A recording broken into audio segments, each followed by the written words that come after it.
Kasi si Genggeng nagpapaalam sa akin. Ay, Papasok daw ng PBB. bahay ni kuya. Bahay ni Kuya. Ibig sabihin, ginawa mong stepping stone si Kong? Papayagan ka namin. Basta kasama mo si Bok. Ayun, putang ina. Subok hindi yan house arrest ha. Bilanggo talaga yan. Kailangan may bago kang malulungkot na storya doon.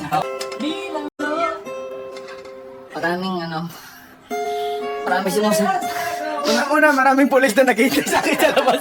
Number 1 ka daw sa watchlist. Kaya ako pumasok dito para Magtago. Bigyan naman ng pagkakataon na ako.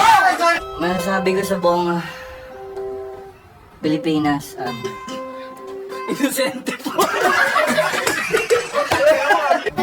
Sa pamilya ko na hinihintay ako sa labas. Kasama mo